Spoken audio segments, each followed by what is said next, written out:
আরেকটু একটু একটু কি অপেক্ষা করবো রত্না ম্যাডামের জন্য? রত্না ম্যাডামের সঙ্গে আমার কোনো কথা হয়নি, আসবেন কি না থাকবেন। আচ্ছা আচ্ছা, বলতে পারছি না। তাহলে আর 5 মিনিট একটু, আর মিনিট 5 একটু দেখি, দেখুন।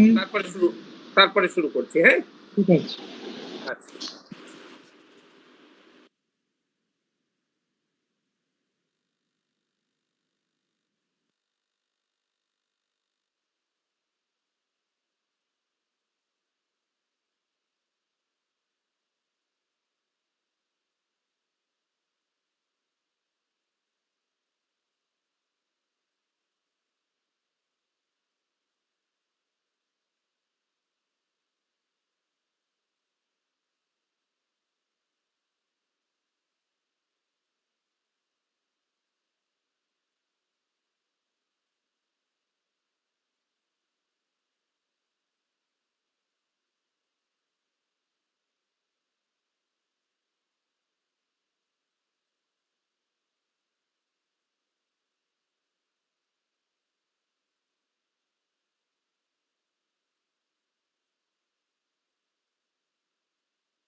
দেবব্রত বাবু, আমরা এবার শুরু করছি। হ্যাঁ, ঠিক আছে, করুন। আচ্ছা। রামকৃষ্ণ মিশন বিদ্যা মন্দির এবং হাওড়া সংস্কৃত সাহিত্য সমাজের যৌথ উদ্যোগে যে সংস্কৃত সারস্বত সাধনায় বাংলা ও বাঙালির অবদান বিষয়ে বক্তৃতা মালা চলছে গত 2021 সালের ফেব্রুয়ারি মাস থেকে, তার আজকে চতুর্দশ বক্তৃতা। এর আগে আমাদের 13টি বক্তৃতা হয়ে গেছে। আজকে বক্তৃতার বিষয় প্রয়োগ রত্নমালা ব্যাকরণের উপাদেয়তা। এই বিষয়ে বলবেন ডক্টর অমিয় কুমার সৎপথী। হ্যাঁ, ডক্টর অমিয় কুমার সৎপথী এর আগেও আমাদের এই বক্তৃতা মালাতে হরিনামামৃত ব্যাকরণের উপাদেয়তা বিষয়ে একবার বলেছিলেন। তিনি আজকে এই প্রয়োগ রত্নমালা ব্যাকরণ সম্পর্কে বলবেন। আমি শ্রীমান অমিয়কে অনুরোধ করব, তুমি তোমার বক্তব্য শুরু করো।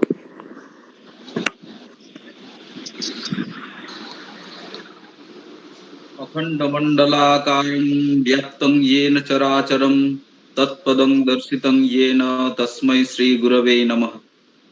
অজ্ঞানতিমিরান্ধস্য জ্ঞানাঞ্জনশলাকয়া চক্ষুरुन्मीलितं येन তস্मै শ্রীগুরবে নমঃ। সদাশিবসমারম্ভাं শঙ্করাচার্যমধ্যমাम् अस्मदाचार्यपर्यन्तां বন্দে গুরু পরম্পরাম। রামকৃষ্ণ মিশন বিদ্যা মন্দির এবং হাওড়া সংস্কৃত সাহিত্য সমাজ আয়োজিত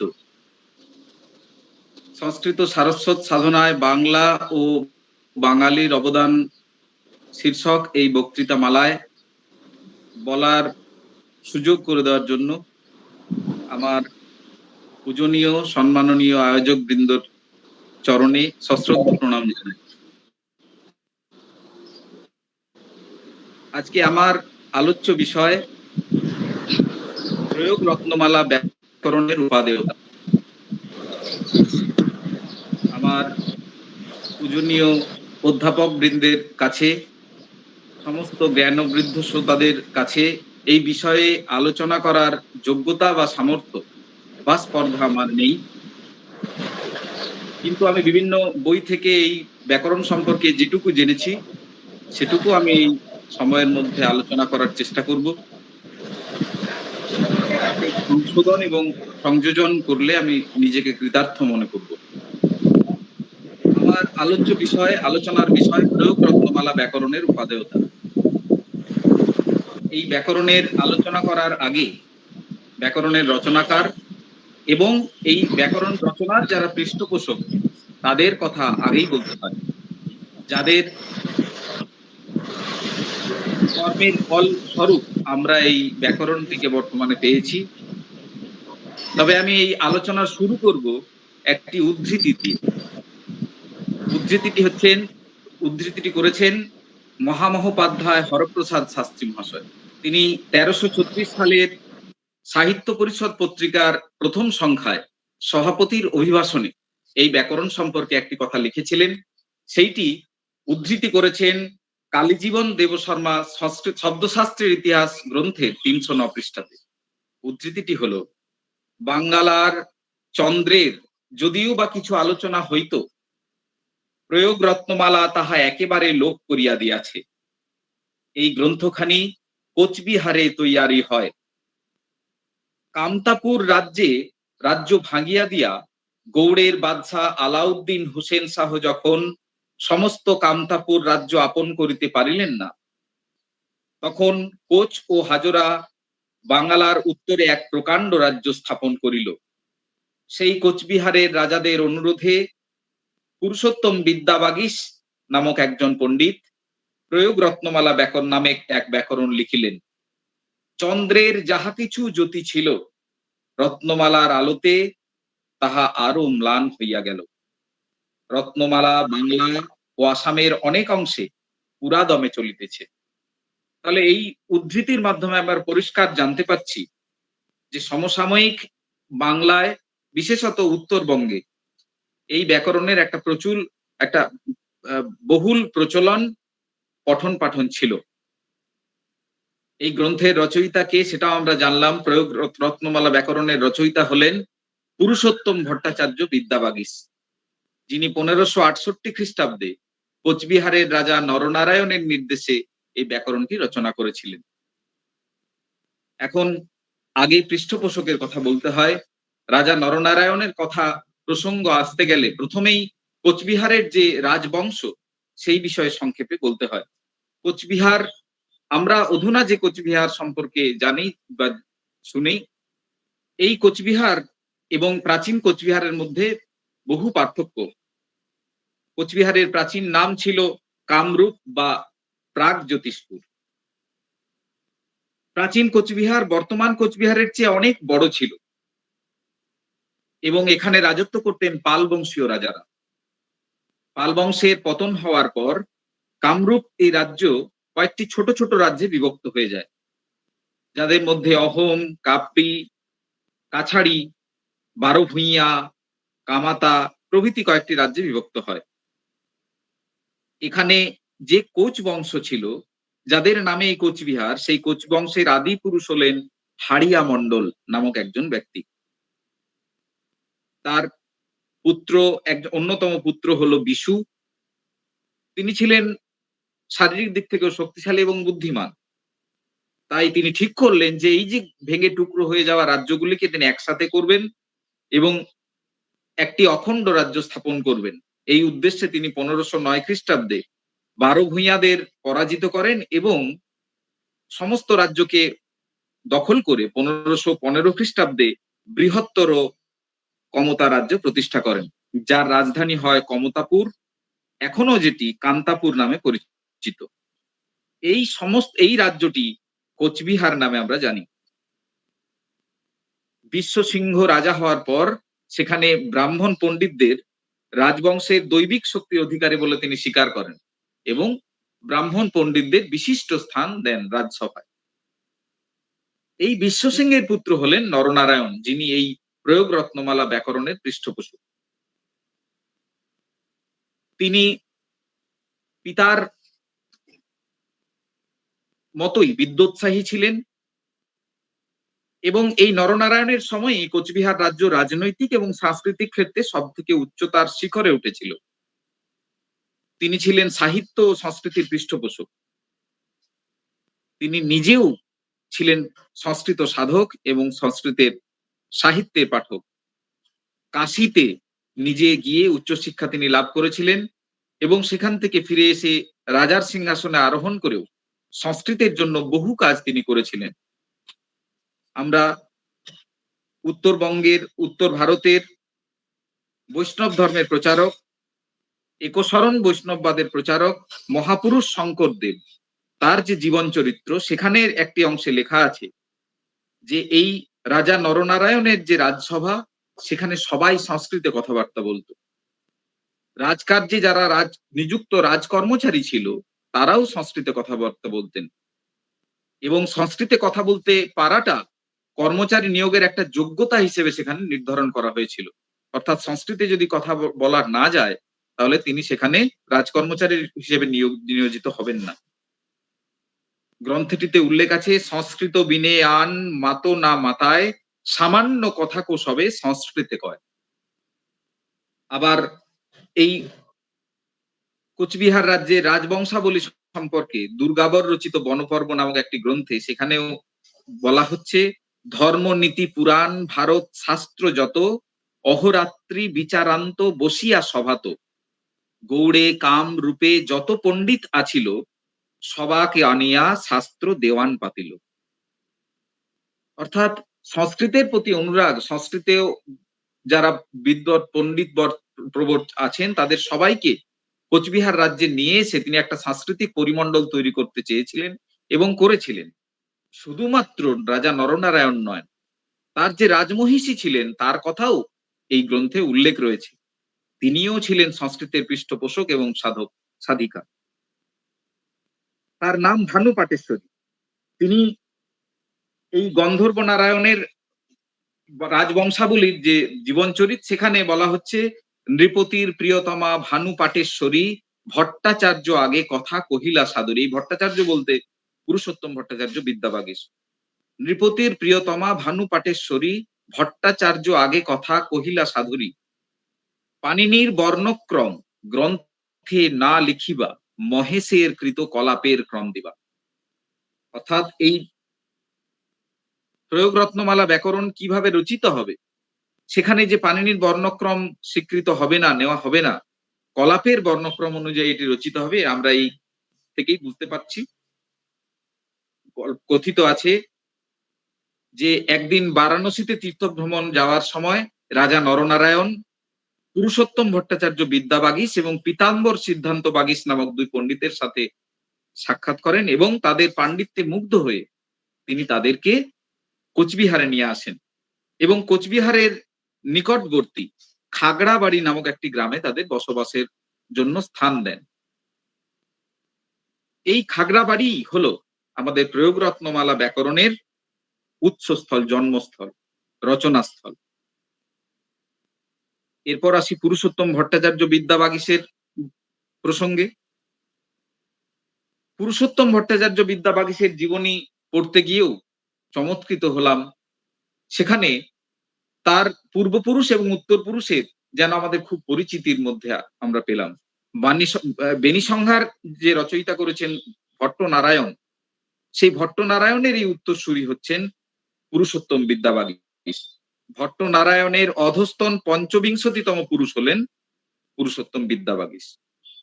আবার আমাদের যে প্রাণপ্রিয় রবি ঠাকুর, রবীন্দ্রনাথ ঠাকুর, সেই রবীন্দ্রনাথ ঠাকুরেরও ঊর্ধ্বতন পুরুষ হলেন এই ভট্টাচার্য মশাই, পুরুষোত্তম ভট্টাচার্য বিদ্যাবাগীশ। ঠাকুর বাড়ির বাহির মহল বলে একটি গ্রন্থ, চিত্রাদেব যিনি এই ঠাকুর পরিবারের ঠাকুর বংশের কলকাতার ঠাকুর বাড়ির ইতিহাস সম্পর্কে লিখেছেন। সেখানে তিনি লিখছেন যে পুরুষোত্তম বিদ্যাবাগীশ হলেন দেবেন্দ্রনাথ ঠাকুরের ঊর্ধ্বতন দশম পুরুষ। পুরুষোত্তমের অধস্তন ষষ্ঠ পুরুষ হলেন পঞ্চানন ঠাকুর, তিনি প্রথম কলকাতায় ঠাকুর বংশের প্রতিষ্ঠা করেন। এই পুরুষোত্তম ভট্টাচার্য বিদ্যাবাগীশের পিতা হলেন জগন্নাথ কুশারী। কুশ নামক এক গ্রামের অধিবাসী হওয়ার জন্য এই কুশারী পদবী তারা নিয়েছিলেন এবং পরবর্তীতে এই জগন্নাথ কুশারী পুরুষোত্তম দেবের পিতা, পুরুষোত্তম ভট্টাচার্যের পিতা, তিনি পিরালি ব্রাহ্মণ সম্প্রদায়ের এক কন্যাকে বিবাহ করেন এবং তাকে সমাজচ্যুত করা হয়। আমি এই প্রসঙ্গে যাচ্ছি না। আমাদের মূল পর্বে ব্যাকরণের সম্পর্কে, এই প্রয়োগ রত্নমালা ব্যাকরণ সম্পর্কে আমরা চলে আসছি। এখন প্রশ্ন হচ্ছে যে এত ব্যাকরণ ছিল, যে সময়ের কথা বলা হচ্ছে, যে সময় হরপ্রসাদ শাস্ত্রী লিখছেন, সে সময় বাংলা তথা ভারতবর্ষে বহু ব্যাকরণ প্রচলিত রয়েছে। শুধুমাত্র যে সূত্রক্রমে রচিত ব্যাকরণ তা নয়, প্রক্রিয়াক্রমে রচিত সমস্ত ব্যাকরণগুলি তখন বিদ্যমান। অথচ তা সত্ত্বেও রাজ পৃষ্ঠপোষকতায় অন্য একটি ব্যাকরণ রচনা করতে হচ্ছে, তার কারণ আমাদের জানতে অবশ্যই কৌতূহল হয়। কেন এই ব্যাকরণ রচনা করা হলো, এর প্রয়োজনীয়তাই বা কি? কারণ প্রয়োজনম অনুদ্দেশ্যনম অন্ধোপি প্রবর্ততে, প্রয়োজন যদি না থাকে এই ব্যাকরণের প্রতি কেউ আগ্রহী হবে না, তাহলে নিশ্চয়ই প্রয়োজন রয়েছে। গ্রন্থকার পুরুষোত্তম ভট্টাচার্য বিদ্যাবাগীশ এই গ্রন্থ লেখার পরেই, গ্রন্থ লেখার সময় প্রয়োজন বলতে গিয়ে বলছেন, সন্ধ্যা ভাব পৌনরুক্তং বিভক্তিনাঞ্চ লোপনম ব্যাখ্যেয় ব্যাখ্যায় রৈক্যং সুখবোধ কৃতে কৃতম। সন্ধির অভাব, সন্ধিযুক্ত সূত্র এখানে বেশি নেই। পৌনরুক্ত অর্থাৎ এই অনুবৃত্তি এবং অধিকার ইত্যাদি ক্রমে যেটা বুঝতে সাধারণ ছাত্রদের ক্ষেত্রে খুব অসুবিধা, সেগুলি না করে কিছু সূত্রের পুনরাবৃত্তিও তিনি করেছেন। বিভক্তির ব্যবহারের প্রক্রিয়াকে সরল করেছেন এবং খুব সুন্দরভাবে নিজেই তিনি ব্যাখ্যা করেছেন। আমরা জানি এই প্রয়োগ রত্নমালা ব্যাকরণের বৃত্তি, সৌপজ্ঞ বৃত্তি তিনি নিজেই রচনা করেছেন পুরুষোত্তম ভট্টাচার্য বিদ্যাবাগীশ একই সাথে। তাহলে সাধারণ শিক্ষার্থীদের জন্য, শিক্ষানবিশ যারা, তাদের জন্য সংস্কৃতের ব্যাকরণের প্রতি ভীতি দূর করে অতি সরলভাবে, সাবলীলভাবে ব্যাকরণকে শিক্ষা দেওয়ার জন্য এই ব্যাকরণ রচনা করেছেন। আর একটি বিষয় যেটি আমাদের খুবই বলা হয়, যেটি আমার বলে মনে হয়েছে এই ব্যাকরণের প্রয়োজনীয়তা, সেটি হচ্ছে নামকরণ থেকেই আমরা নামকরণ সম্পর্কে আলোচনা করব। এতেই দেখতে পাচ্ছি যে প্রয়োগ রত্নমালা, প্রয়োগ যেটি রত্নের মতো, এখানে যে প্রয়োগ সমূহগুলি রয়েছে, যে উদাহরণগুলি দেওয়া হয়েছে, সেগুলি রত্নের মতো এবং সেই রত্নগুলিকে সিদ্ধান্ত পুরুষোত্তম ভট্টাচার্য বিদ্যাবাগীশ তিনি মালার আকারে গ্রথিত করে এই ব্যাকরণ রচনা করেছেন, যাতে সাধারণ শিক্ষার্থীরা খুব সহজেই এটি নিতে পারেন, এই ব্যাকরণকে ব্যাকরণের শিক্ষা নিতে পারেন। সুতরাং এই ব্যাকরণের যে প্রয়োজনীয়তা সেই সময়ে ছিল, এটা আমরা এই গ্রন্থকারের উক্তি থেকেও বুঝতে পারছি। এরপর চলে আসছি প্রয়োগ রত্নমালা ব্যাকরণের নামকরণ কিভাবে হলো। প্রয়োগ রত্নমালা এই কথাটির থেকেই আমরা বুঝতে পারছি যে প্রয়োগ যেখানে রত্নের মতো। প্রয়োগ রত্নমালা কথাটি দুভাবে ব্যবহার করা হয়েছে, দুটি আলাদা আলাদা নাম এই ব্যাকরণটিকে ব্যাকরণকার বৈয়াকরণ পুরুষোত্তম ভট্টাচার্য নিজেই দুটি নাম দিয়েছেন। একটি তিনি প্রথমেই বলছেন প্রয়োগ রত্নমালা, আবার মুখবন্ধের তৃতীয় শ্লোকে তিনি বলছেন প্রয়োগোত্তম রত্নমালা। একই ব্যাকরণ দুটি নামে তিনি অভিহিত করছেন। প্রয়োগ রত্নমালা শব্দটির অর্থ বিশ্লেষণ করতে গিয়ে এই ব্যাকরণের টিকাকার প্রভা প্রকাশিকা টিকা যেটি লিখেছেন জয়কৃষ্ণ ভট্টাচার্য, তিনি বলছেন প্রয়োগেভ্য উত্তমা প্রয়োগোত্তমা, উত্তম প্রয়োগাস্তু এব রত্নানি, তেসাং মালা সমূহ যত্র সা প্রয়োগোত্তম রত্নমালা। অত্র যদ্যপি প্রয়োগোত্তম রত্নমালা ইতি উক্তম তথাপি প্রয়োগ রত্নমালা ইত্যেব গ্রন্থ নাম বদ্ধ। প্রয়োগগুলি যেখানে রত্নের মতো। কিভাবে রত্ন? এখানে মুখবন্ধের চতুর্থ শোকে পুরুষোত্তম দেব নিজেই বলছেন, পুরুষোত্তম ভট্টাচার্য নিজেই বলছেন, মহতাম অপি হৃদ বিভাবনীয়ৈর মহনীয়ৈর গুণবৃদ্ধি মত প্রয়োগৈ রচিতাং পুরুষোত্তমেন বালাহ প্রতিভাই পরিধত্ত রত্নমালাম। অর্থাৎ এই প্রয়োগগুলিকে তিনি কিসের জন্য রত্ন হিসেবে বলছেন? না, এই প্রয়োগগুলি মহৎ ব্যক্তিদের হৃদ বিভাবনীয়, মহনীয় এবং গুণবৃদ্ধিমান। আমরা এই প্রয়োগগুলি সম্পর্কে আলোচনা করব। এই ব্যাকরণের উদাহরণ দিতে গিয়ে তিনি খুব সুন্দরভাবে পুরাণ, রামায়ণ, মহাভারত, গীতা, এমনকি কালিদাস, ভাস, ভারবী, সমস্ত নাট্যকার, গীতিকাব্য, আমরা মেঘদূত থেকেও এর উদাহরণ দেখছি, রঘুবংশ থেকেও রয়েছে, নৈষধচরিতেও রয়েছে, আবার মহাভারত থেকেও এর উদাহরণ রয়েছে। খুব সুন্দরভাবে প্রচলিত আমাদের যে সংস্কৃত সাহিত্য, সেই সাহিত্যের বিভিন্ন উদাহরণগুলি এখানে উদাহরণ হিসেবে তুলে ধরেছেন, যার ফলে সাধারণ ছাত্রের ক্ষেত্রে সেটি খুবই উপভোগ্য হবে এবং আনন্দদায়ক হবে বলেই তিনি এটিকে রত্নের সাথে তুলনা করেছেন। এই রত্ন রূপ প্রয়োগ যেখানে রয়েছে এবং যেটি মালার আকারে রচিত হয়েছে, সেই গ্রন্থটিই হলো প্রয়োগ রত্নমালা। এরপর আসি ব্যাকরণের সূত্র সংখ্যা, ব্যাকরণের বর্ণমালা সম্পর্কে। সূত্র সংখ্যা নিয়ে যদি আমরা আলোচনা করি, এখানে দেখব প্রয়োগ রত্নমালার কতগুলি সংস্করণ রয়েছে এবং সেখানে সূত্র সংখ্যার মধ্যেও কিছু পার্থক্য রয়েছে। মূল কারণ হলো এই প্রয়োগ রত্নমালাটি সূত্রাকারে লেখা হয়নি, এটি লেখা হয়েছে কারিকার আকারে। পুরো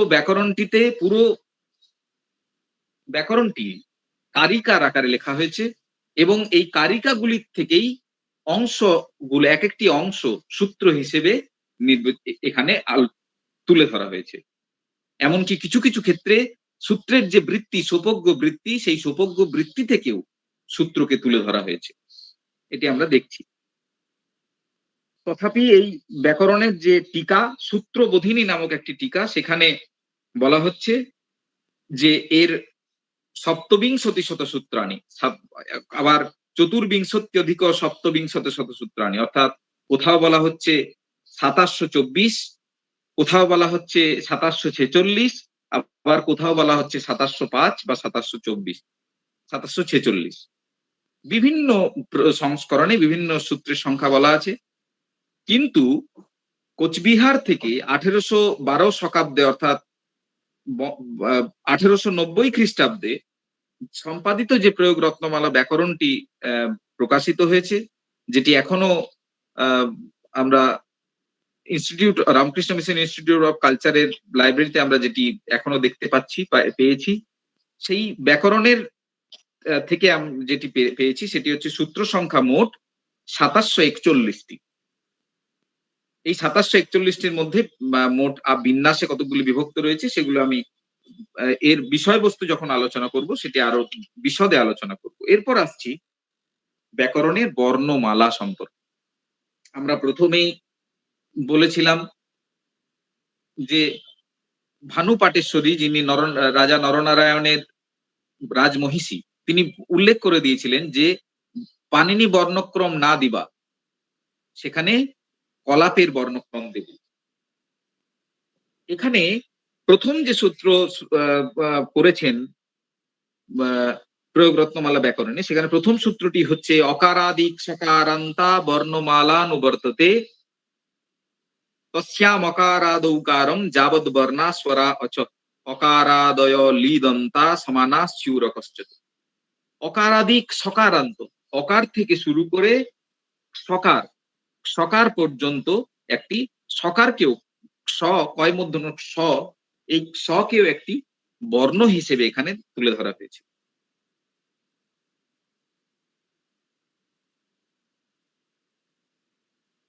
তার হিসেবে নিলেন, তার সপক্ষে যুক্তি হিসেবে তিনি বলছেন উক্তক সো বর্ণমালায়াং মন্ত্রস্য উপচিকিৎসয়া অত্র সংজ্ঞা বিধানানুপযুক্তোপি সকার পাণিনীয় বর্ণক্রম ব্যবচ্ছেদা। অর্থাৎ এখানে মন্ত্রোপচিকিৎসয়া তন্ত্রোক্ত তান্ত্রিক মন্ত্রের সুবিধার জন্য পাণিনীয় বর্ণ এবং পাণিনীয় বর্ণের ব্যবচ্ছেদ ঘটানোর জন্য এই সকারকে বর্ণমালায় নেওয়া হয়েছে। সুতরাং বর্ণমালায় অকার থেকে পাণিনীয় বর্ণমালায় সকারকে আলাদা করে বর্ণ হিসেবে স্বীকার করা হয়নি, এখানে সেটি স্বীকার করা হয়েছে। এরপর আসছি এর বিষয় বিন্যাস। প্রয়োগ রত্নমালা ব্যাকরণের যে বিষয়বস্তু সেটিকে কয়েকটি যে অধ্যায়ে ভাগ করা হয়েছে, অধ্যায়গুলির এক একটি নাম বিন্যাস করা হয়েছে। যেমন সিদ্ধান্ত কৌমুদীতে প্রকরণ পাণিনীয় সূত্রসমূহের প্রকরণ ক্রমে রচনা করার সময় ভট্টজি দীক্ষিত সিদ্ধান্ত কৌমুদীতে প্রতিটি প্রকরণ অনুযায়ী প্রতিটি প্রক্রিয়া অনুযায়ী আলাদা আলাদা প্রকরণ করে সেগুলি আলোচনা করেছেন। যেমন সেখানে 52টি প্রকরণ রয়েছে, তার সাথে লিঙ্গানুশাসন, পাণিনীয় শিক্ষা এবং গণপাঠ সিদ্ধান্ত কৌমুদীতে দেখতে পাই। এখানে প্রয়োগ রত্নমালা ব্যাকরণের এক একটি অধ্যায়কে বিন্যাস হিসেবে উপস্থাপিত করা হয়েছে, বলা হয়েছে, নামকরণ করা হয়েছে। এইরকম মোট 9টি বিন্যাস রয়েছে এই ব্যাকরণে এবং এই 9টি বিন্যাসের কতকগুলি উপবিন্যাস রয়েছে, যেগুলি একসাথে মিলে মোট 21টি বিন্যাস রয়েছে। সমস্ত ব্যাকরণ প্রক্রিয়াটি 21টি বিন্যাসে এখানে বিভক্ত হয়েছে, বিন্যাস এবং উপবিন্যাস মিলিয়ে। তবে এখানে উল্লেখ বলা দরকার, সেটা হচ্ছে এখানে বৈদিক ব্যাকরণ আলোচিত হয়নি। আমরা অন্যান্য কিছু ব্যাকরণের প্রসঙ্গেও দেখি, যেমন হরিনামামৃত ব্যাকরণ আলোচনা প্রসঙ্গেও দেখেছিলাম, সেখানে বৈদিক প্রকরণ, বৈদিক প্রক্রিয়া আলোচিত হয়নি। এখানেও এই প্রয়োগ রত্নমালা ব্যাকরণেও বৈদিক অংশ অনুপস্থিত, কিন্তু কিছু কিছু বৈদিক সূত্র, কয়েকটি বৈদিক সূত্র এখানে দেওয়া রয়েছে। খুব কয়েকটি সূত্র, 4-5টি বৈদিক অংশের সূত্র এখানে রয়েছে। এখন এই বিন্যাস ক্রমে বিষয়বস্তুগুলি আমি আলোচনা করব সংক্ষেপে। প্রথম বিন্যাস, এই ব্যাকরণের প্রথম বিন্যাস বা প্রথম অধ্যায় হলো সংজ্ঞা প্রকরণ। প্রথম বিন্যাস এবং তার অধীনে 4টি উপবিন্যাস রয়েছে। প্রথম বিন্যাস সংজ্ঞা প্রকরণ, এই বিন্যাসে মোট 39টি সূত্র রয়েছে। আমরা লক্ষ্য করছি যে আমি দেখেছি যে পাণিনি এবং কাতন্ত্র ব্যাকরণের প্রভাব এই ব্যাকরণে সব থেকে বেশি রয়েছে, তার মধ্যেও কাতন্ত্রের প্রভাব এতে বেশি রয়েছে। এই সংজ্ঞা বিন্যাসে অজ, সবর্ণ, হ্রস্ব, লঘু, দীর্ঘ, প্লুত, ইক, এচ, হল, অঘোষ, ঘোষ, ঘোষ, অন্তস্থ, ধূট, সিট, অনুসার, তিলক, বিসর্গ, বর্গ, গুণ, বৃদ্ধি, সম্প্রসারণ, এই সংজ্ঞাগুলি সম্পর্কে আলোচনা হয়েছে। আমরা এখানে কয়েকটি নতুন শব্দ শুনলাম, যেগুলি তিলক, যে চন্দ্রবিন্দুকে তিলক হিসেবে তিনি উল্লেখ করেছেন। যাই হোক, সংজ্ঞা প্রকরণের এই প্রসঙ্গে কেবলমাত্র প্রয়োগ রত্নমালার সংজ্ঞা বিন্যাসে শুধুমাত্র সংজ্ঞা সূত্রগুলি আলোচিত হয়েছে। যেমন ভট্টজি দীক্ষিত সেখানে কিছু পরিভাষা সূত্র তুলেছেন, এখানে শুধুমাত্র সংজ্ঞা সূত্রগুলি আলোচিত হয়েছে, আর পরিভাষা সূত্র আলাদা করে কোনো রচিত হয়নি, সেগুলি বিধি সূত্রের মধ্যেই সন্নিবিষ্ট করেছেন। প্রথম বিন্যাসের প্রথম উপবিন্যাস হলো স্বরসন্ধি বিন্যাস। এখানে স্বরসন্ধির যে সূত্রগুলি সেগুলি খুব সুন্দরভাবে আলোচিত হয়েছে। দীর্ঘ, গুণ, বৃদ্ধি, পররূপ, পূর্বরূপ ইত্যাদি যে স্বরসন্ধির নিয়মগুলি, সেগুলি সূত্রের মাধ্যমে, কারিকা এবং উদাহরণের মাধ্যমে এখানে আলোচিত হয়েছে। প্রসঙ্গত উল্লেখযোগ্য, এখানে উল্লেখ করতে পারি যে এই স্বরসন্ধি বিন্যাস, স্বরসন্ধি প্রকরণ আলোচনা করতে গিয়ে ভট্টজি দীক্ষিত তথা পাণিনির 43টি সূত্র রয়েছে, কিন্তু এখানে মাত্র 30টি সূত্রেই তিনি স্বরসন্ধি বিন্যাসকে শেষ করেছেন।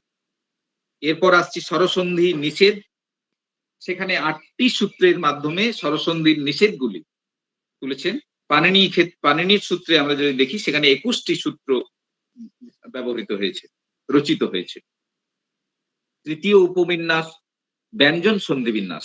মাত্র 24টি সূত্রে পুরুষোত্তম ভট্টাচার্য ব্যঞ্জন সন্ধির বিষয়গুলি আলোচনা করেছেন। ভট্টজী দীক্ষিত এই প্রকরণে মোট 39টি সূত্রকে নিয়েছিলেন। প্রথম বিন্যাসের শেষ উপবিন্যাস হলো বিসর্গ সন্ধি। এই বিন্যাসে মোট 45টি সূত্র রয়েছে, যদিও এখানে সিদ্ধান্ত কৌমুদীতে সূত্র সংখ্যা কম, কারণ 12টি বিসর্গ সন্ধি এবং 17টি স্বাদী সন্ধি, মোট 29টি সূত্র রয়েছে সিদ্ধান্ত কৌমুদীতে। তাহলে প্রথম বিন্যাসের মূলত বিষয়বস্তু হলো সংজ্ঞা প্রকরণ এবং সন্ধি প্রকরণ, সংজ্ঞা সন্ধি বিষয়ে আলোচনা রয়েছে। দ্বিতীয় বিন্যাস হচ্ছে স্বরান্ত সাধ্য বিন্যাস।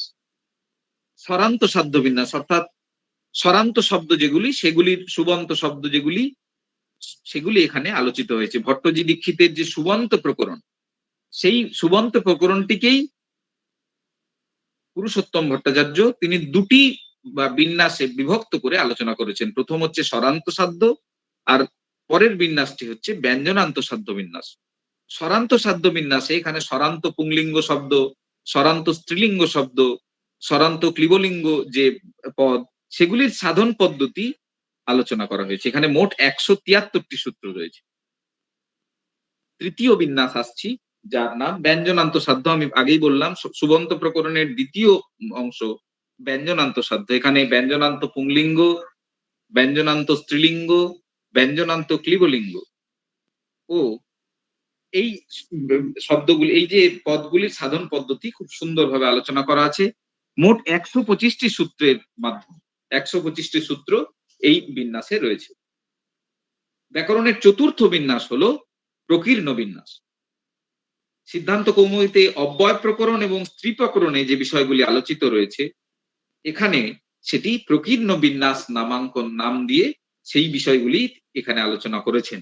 অব্যয় পদ এবং স্ত্রী প্রত্যয়গুলির আলোচনা এখানে রয়েছে। এখানে মোট 86টি সূত্রকারিকা রয়েছে। তবে এই অংশের প্রকীর্ণ বিন্যাসের প্রয়োগ রত্নমালা ব্যাকরণে যেটি রয়েছে বিশেষত্ব, সেটি হচ্ছে এখানে সত্য বিন্যাস এবং নত্য বিন্যাস দুটি আলাদা উপবিন্যাস বিভক্ত করে সত্য বিধানের নিয়মগুলি 33টি সূত্রের মাধ্যমে এবং নত্য বিধানের যে নিয়মগুলি সেগুলি 32টি সূত্রের মাধ্যমে আলোচনা করা হয়েছে। উদাহরণও এবং বৃত্তি রচনা করা আছে। এই ব্যাকরণের পঞ্চম বিন্যাস হলো কারক বিন্যাস। এই ব্যাকরণের কারক বিন্যাস দুটি পর্বে বিভক্ত, দুটি পর্বে আলোচিত হয়েছে। প্রথম পর্বে শুধুমাত্র কারক সম্পর্কে আলোচনা আছে এবং দ্বিতীয় পর্বে রয়েছে বিভক্তি সম্পর্কে আলোচনা। প্রথম কারক বিন্যাসের প্রথম অংশে 37টি সূত্রের মাধ্যমে এই 6টি কারকের সম্পর্কে আলোচনা করা আছে এবং তারপরেই 80টি সূত্রের মাধ্যমে 7টি বিভক্তির প্রয়োগ আলোচনা করা আছে। এরপর আসছি সমাস বিন্যাস। ষষ্ঠ বিন্যাস হচ্ছে সমাস বিন্যাস।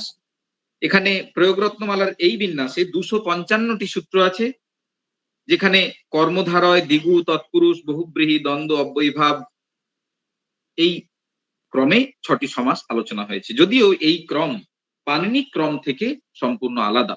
পাণিনি ক্রমে, প্রক্রিয়া ক্রমে সিদ্ধান্ত কৌমুদীতে আলোচিত হয়েছে অব্যয়ীভাব, তৎপুরুষ, কর্মধারয়, দ্বিগু, বহুব্রীহি, দ্বন্দ্ব, কিন্তু এখানে ভিন্ন ক্রমে এই সমাসগুলি সম্পর্কে 255টি সূত্রে আলোচনা করা আছে।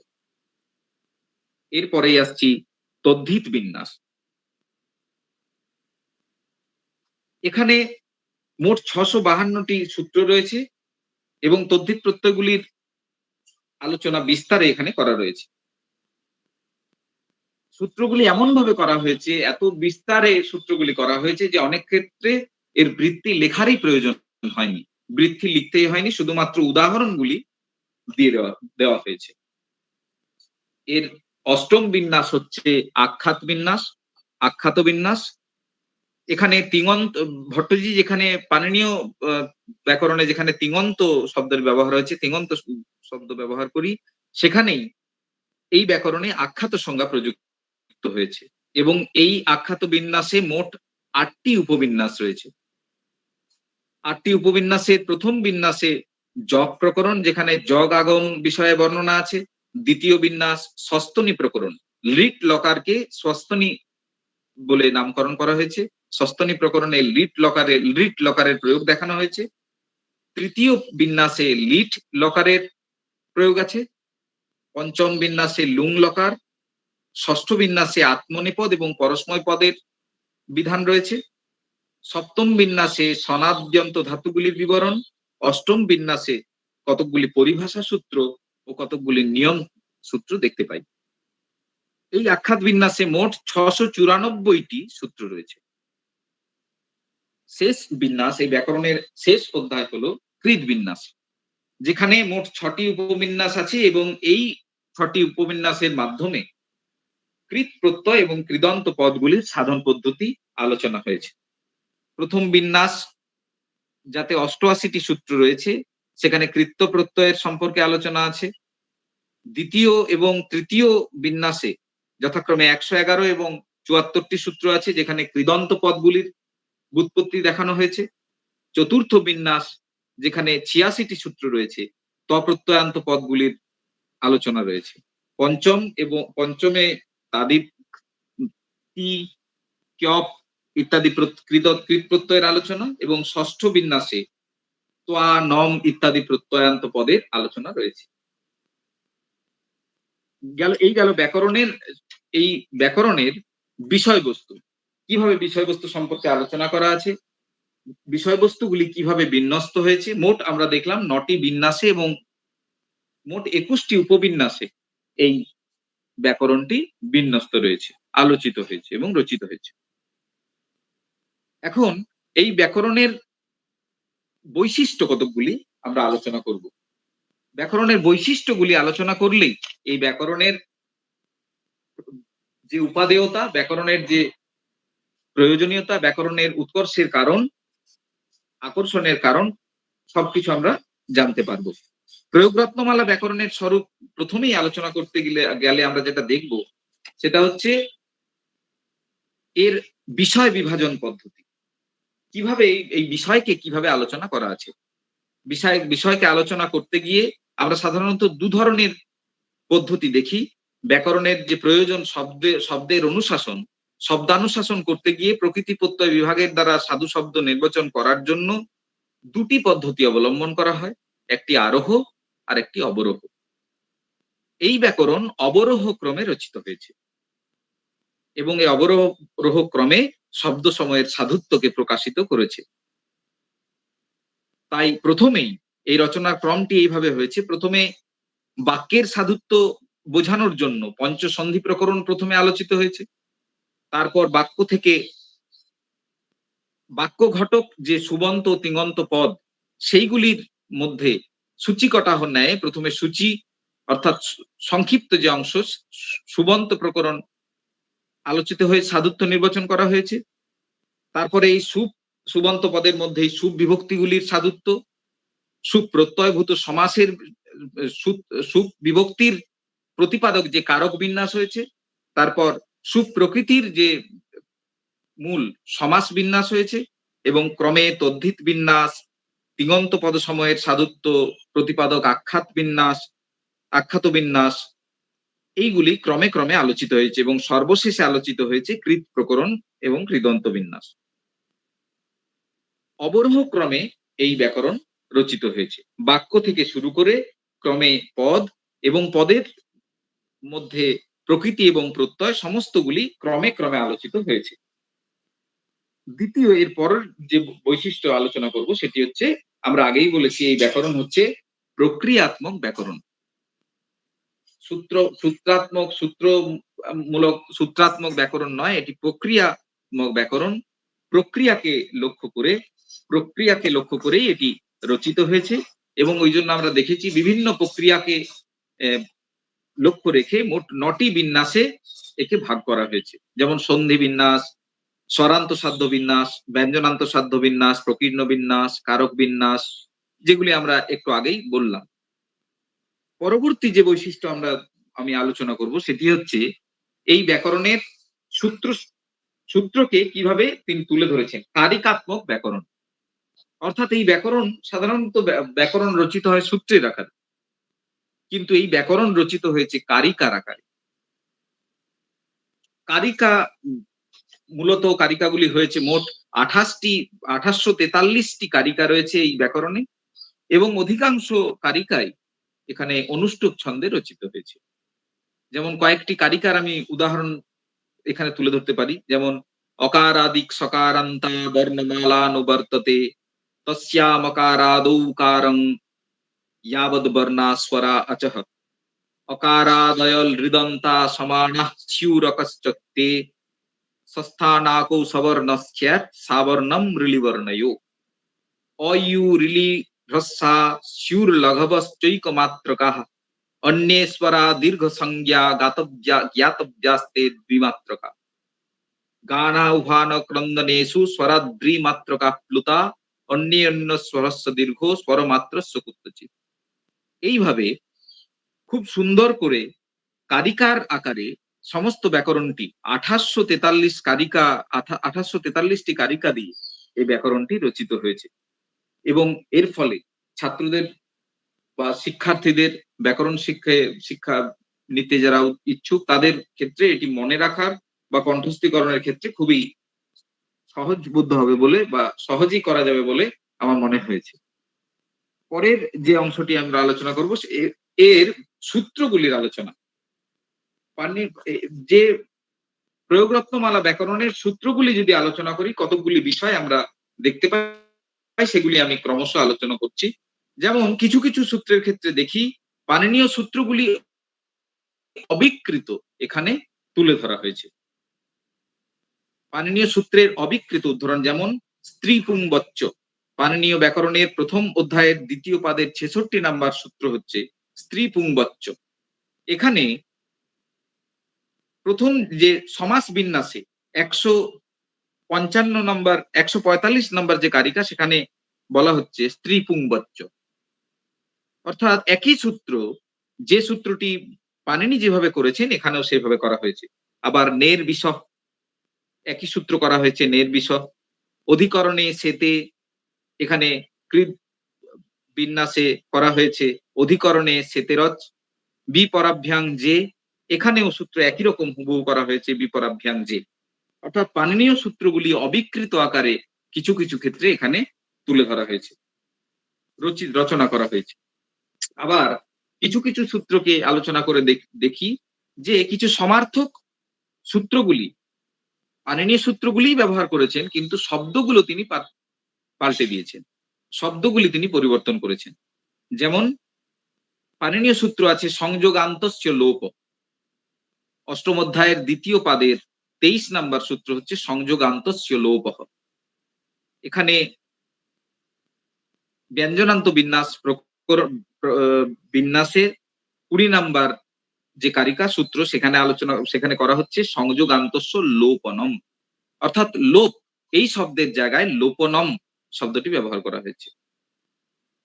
আবার অলো অন্ত্যাৎ পূর্ব উপধা, প্রথম অধ্যায়ের প্রথম পাদের 65 নাম্বার সূত্র, এটি স্বরান্ত সাধ্য বিন্যাসের 15 নাম্বার কারিকায় এটি তুলে ধরা হচ্ছে উপান্ত উপধ্বচ্যত। অর্থাৎ একই বিষয়, একই সূত্রের লক্ষ্য একই, কিন্তু শব্দটা শুধু পরিবর্তন করে তিনি এই সূত্রটি রচনা করছেন। আবার কিছু কিছু সূত্রের ক্ষেত্রে দেখছি যে সেখানে পাণিনীয় শব্দটিকে, পাণিনীয় শব্দের পর্যায়টিকে তিনি নিয়েছেন। যেমন অধে প্রসহনে, যার জায়গায় প্রয়োগরত্নমালার সূত্র হচ্ছে অধে প্রহাসে।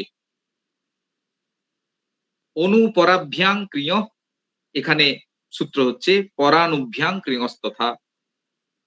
মনস সংজ্ঞায়াম, পাণিনীয় সূত্র, প্রয়োগরত্নমালায় করা হচ্ছে মনসো নাম্নী। আরেকটি বিষয় যেটি আমি লক্ষ্য করেছি, যেটি এই ব্যাকরণের কিছু মৌলিকত্বের পরিচয় দেয়, সেটি হচ্ছে পাণিনীয় সূত্রগুলিকে সংযোজিত করে একটি সূত্র, অনেকগুলি সূত্রকে যুক্ত করে তিনি একটি সূত্র রচনা করছেন। যেমন কর্মণা যমভিপ্রৈতি সসম্প্রদানম, ত্রুচ্যর্থানাং প্রিয়মান, ধারের উত্তমর্ণ, স্পৃহের ইচ্ছিত, ক্রিয়া গ্রহণমপি কর্তব্যম বার্তিক। এই যে সমস্ত সূত্র এবং বার্তিকগুলিকে একটি সূত্রের মাধ্যমে তিনি একটি কারিকাতেই তুলে ধরছেন, সেটি হচ্ছে সম্যক দানং যমুদ্দিশ্য রুচ্যর্থে প্রীতিমাং স্তুয় ধারে ঋণ প্রদাতায় যশ্চেচ্ছা বিষয় স্পৃহে ক্রিয়া যোগে ইয়ন নিমিত্তং সম্প্রদানং তদিষ্যতে। কারক বিন্যাসের 4 নম্বর কারিকা। পাণিনীয় সূত্র যেখানে 5টি সূত্র এবং বার্তিক রয়েছে, সেগুলিকে একটি জায়গায় একটা অংশেই তিনি তুলে ধরলেন। আবার কিছু কিছু ক্ষেত্রে বিপরীতটি আমরা দেখতে পাচ্ছি, যেখানে পাণিনীয় সূত্র একটি মাত্র সূত্র রয়েছে, অব্যয়ং বিভক্তি সমীপ সমৃদ্ধি বৃদ্ধ্যর্থা ভাবাত্যয় সম্প্রতি শব্দ প্রাদুর্ভাব। এই যে সূত্রটি রয়েছে দ্বিতীয় অধ্যায়ের প্রথম পাদের 6 নম্বর সূত্র, এই সূত্রটিকে 15টি ছোট ছোট সূত্রে বিভক্ত করেছেন এই প্রয়োগ রত্নমালাকার পুরুষোত্তম ভট্টাচার্য বিদ্যাবাগীশ। সূত্রগুলি যেমন অব্যয়ং সমস্যতে, কারকার্থে, সমীপে চ, সমৃদ্ধি ঋদ্ধ ভাবয়, অনুপূর্বে, এরকম অনেকগুলি সূত্রে তিনি বিভক্ত, যৌগ পদ্মে, পর্যান্ত, পরিকীর্তনে, শব্দ প্রাদুর্ভাবে, অর্থাৎ যে যে বিষয়গুলো সূত্রে রয়েছে সবগুলিই তিনি আলাদা আলাদা সূত্র করে একই সূত্রকে ভেঙে আবার এখানে করে দিয়েছেন, সূত্রগুলিকে রচনা করেছেন। এরকম অনেক উদাহরণ আমরা এই ব্যাকরণে দেখতে পাই। এরপরে আরেকটি বৈশিষ্ট্য এই ব্যাকরণের সূত্রগুলির থেকে আমরা যেটা দেখছি, সেটি হচ্ছে আমাদের পাণিনীয় ব্যাকরণ ত্রিমুনি ব্যাকরণ। সেখানে সূত্র রয়েছে, বার্তিক রয়েছে, আবার ভাষ্য রয়েছে। এই সূত্র এবং ভাষ্যের বচনগুলিও তিনি, এই বার্তিক এবং ভাষ্য বচনগুলিকেও তিনি সূত্রের আকারে পরিণত করেছেন। ফলে আর বার্তিক আলাদাভাবে কোনো প্রয়োজন হচ্ছে না। যেমন কিছু কিছু সূত্র, যেমন কেলিমর উপসংখ্যানম, এই বার্তিক, এখানে সূত্র করছেন কেলিমহ কর্মকর্তরি। এরকম অনেক বার্তিক রয়েছে যেগুলি সূত্রের আকারে লিখেছেন, সূত্র আকারে রচনা করেছেন প্রয়োগ রত্নমালাকার। আবার কিছু নতুন সূত্র তিনি রচনা করেছেন। সমস্ত পাণিনীয় এবং কাতন্ত্র ব্যাকরণের প্রভূত প্রভাবের ব্যাকরণের উপর থাকলেও তিনি অনেক নতুন সূত্রের সংযোজন করেছেন, যেমন কয়েকটি অনুসার বিসর্গশ্চ স্বর জ্ঞেয় হলাবপি বিশেষণে সমানার্থে বিশেষ্যশ্চ বিভক্তয় জহল্লিঙ্গে তুতল্লিঙ্গং সংখ্যাপ্যুৎসর্গস্তথা। আবার কারক বিন্যাসে বহু বৃহ বাচ্যলিঙ্গা অব্যয়া অপ্যনব্যয়া। এরকম অনেক নতুন সূত্রের রচনা আমরা এই ব্যাকরণে দেখতে পাচ্ছি। এরপরে যেটি দেখছি সেটি হচ্ছে প্রত্যয়ের লাঘব, প্রত্যয়ের প্রক্রিয়াকে কিছু লাঘব করে তিনি প্রত্যয়টাকেই সংক্ষেপ আকারে সূত্রে দিচ্ছেন। যেমন তব্বত তব্বানিয়র, এখানে সূত্র করছেন তব্বানিয়ৌ, অর্থাৎ অনিয়রের জায়গায় অনিয় দিচ্ছেন এবং তব্বর জায়গায় শুধু তব্য দিচ্ছেন, প্রক্রিয়াক্রম লাঘব করার জন্য। অর্হতেশ্চ, অর্হ যে পাণিনীয় সূত্র, তার জায়গায় অর্হতেশ্চ। স্ত্রিয়াং ক্তিম, পাণিনীয় সূত্র 3য় অধ্যায়ের 3য় পাদের 14 নম্বর সূত্র, সেখানে সূত্র করছেন ক্তি স্ত্রিয়াং, ক্তি প্রক্রিয়াক্রম লাঘব করার জন্য। আবার কিছু পরিভাষা সূত্র, যেগুলো পাণিনীয় পরিভাষা সূত্র, সেগুলোকেও তিনি এখানে কারিকার আকারে লিখেছেন। যেমন তসমিন নীতি নির্দিষ্টে পূর্বস্য এবং তসমাদ ইতি উত্তরস্য, এই দুটি যে সূত্র, প্রথম অধ্যায়ের প্রথম পাদের 66 এবং 67 নম্বর সূত্র দুটি, সেটির জায়গায় তিনি করছেন প্রাক সপ্তম্যা বিনির্দিষ্টে পঞ্চম্যা পরতো বিধি। আবার ষষ্ঠী স্থানে যোগা এবং স্থানে অন্তরতম, প্রথম অধ্যায়ের প্রথম পাদেরই 49 এবং 50 নম্বর সূত্র, সেখানে প্রয়োগ রত্নমালাকার সূত্র করছেন প্রথমা ষষ্ঠপাত্যস্য স্থানে শূন্যোত্থমা আগম তদা দেশা তদ্বদিষ্টা বিভক্তি যোগ্যতান্বিতে। অর্থাৎ অনেকগুলো সূত্রকেও এবং পরিভাষা যে সূত্র সেগুলিকেও তিনি এই বিধি সূত্রের মধ্যেই সেগুলিকে নিয়ে আসছেন। পাণিনীয় যে তদ্ধিত প্রত্যয়গুলি সেগুলি তিনি অবিকলভাবে ব্যবহার করেছেন এই ব্যাকরণে, সেটি আমরা দেখছি। যেমন অন প্রত্যয়, খং প্রত্যয়, ঢক, ন, ঘং সমস্ত যে প্রত্যয়গুলি রয়েছে এই তদ্ধিত প্রত্যয়গুলি তিনি অবিকৃতভাবে ব্যবহার করেছেন। এই এখানেও সেই একই প্রত্যয় ব্যবহার করেছেন। আবার কিছু কিছু ক্ষেত্রে মানে কৃত প্রত্যয়েরও অবিকল উদাহরণ করেছেন, যেমন খল, তব্য, অনিয়র, তোয়া, ত, তুক, ক্যপ প্রত্যেকটি তিনি ব্যবহার করেছেন। তবে কিছু কিছু ক্ষেত্রে পাণিনীয় যে প্রত্যয় সেগুলির অন্য শব্দে অন্য নাম দিয়ে তিনি করেছেন। যেমন ঢক, ঢক প্রত্যয় পাণিনীয়, যেখানে বিধান করা হচ্ছে চতুর্থ অধ্যায়ের প্রথম পাদের 123 নম্বর সূত্র, এখানে করা হচ্ছে ইয়ন। আবার ঠয় প্রত্যয়, তার জায়গায় প্রয়োগ রত্নমালায় করা হচ্ছে কন প্রত্যয়। ইমন এর জায়গায় ইমন, উতরচ এই যেখানে ভুল বললাম, যেখানে ক্ষয় প্রত্যয় আছে সেখানে ইন প্রত্যয়ের ব্যবহার করেছেন। এইভাবে কিছু শব্দের পরিবর্তন করে প্রত্যয়গুলোর তিনি প্রক্রিয়া একই রেখে শুধু নামগুলো কিছু পরিবর্তন করে ব্যবহার করেছেন। পাণিনিক যে প্রত্যয়গুলি সেগুলি আবার সম্পূর্ণ অন্য শব্দের দ্বারাও ব্যবহার করছেন। যেমন আমরা দেখছি ক্যপ প্রত্যয়ের জায়গায় ইয় প্রত্যয়, নত প্রত্যয়ের জায়গায় ধ্বন প্রত্যয়, ইন প্রত্যয়ের জায়গায় মুট প্রত্যয়, কুইন প্রত্যয়ের জায়গায় ক্বিপ প্রত্যয়, এরকম ভাবে তিনি ব্যবহার করছেন। এরপর আসছি পাণিনীয় সূত্রক্রমের কিছু পরিবর্তন করেছেন। পাণিনি যে ক্রমে সূত্রটি লিখেছেন সেটি শব্দগুলি শুধু উল্টো পাল্টা করে দিয়েছেন। যেমন পরিব্যবেভ্যক্রিয় তার জায়গায় করছেন বিপর্যপরাত ক্রিয়। সাধকতমং করণং তার জায়গায় এখানে সূত্র হচ্ছে করণং সাধকতমং। কর্মণি দ্বিতীয়া পাণিনীয় সূত্র, সেখানে তার জায়গায় এখানে সূত্র হচ্ছে দ্বিতীয়া কর্মণি। অপাদানে পঞ্চমী তার জায়গায় হচ্ছে পঞ্চমী স্যাদ অপাদানে। এইভাবে পাণিনির সূত্রের যে শব্দ সমূহের পরিবর্তন, স্থান পরিবর্তন করে একই সূত্রকে তিনি রাখছেন।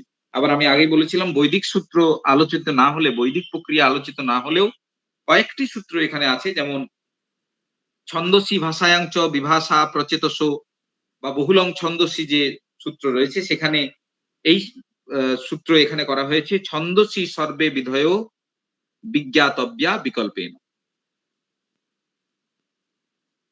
এখন সাধারণ সূত্র সমূহের বৈশিষ্ট্যগুলো আমরা দেখলাম। তাহলে এই ব্যাকরণ পাণিনি ব্যাকরণ থেকে খুব বেশি আলাদা নয়, এটা আমরা দেখতে পাচ্ছি। সূত্রগুলো আলোচনা করে দেখছি যেখানে পাণিনি ব্যাকরণের সূত্রগুলোই কিছুটা পরিবর্তন করে, কিছু শব্দের পরিবর্তন করে, কোন জায়গায় শব্দগুলির স্থান পরিবর্তন করে আলোচনা করা হচ্ছে, রচনা করা হচ্ছে। তাহলে এই ব্যাকরণ মৌলিক কোন দিক থেকে, কেন এই ব্যাকরণের রচনা, সেই জায়গাটি আলোচনা করতে গেলে আমরা এর কিছু মৌলিক বৈশিষ্ট্য রয়েছে সেই মৌলিক বৈশিষ্ট্যগুলোকে এখন আলোচনা করব।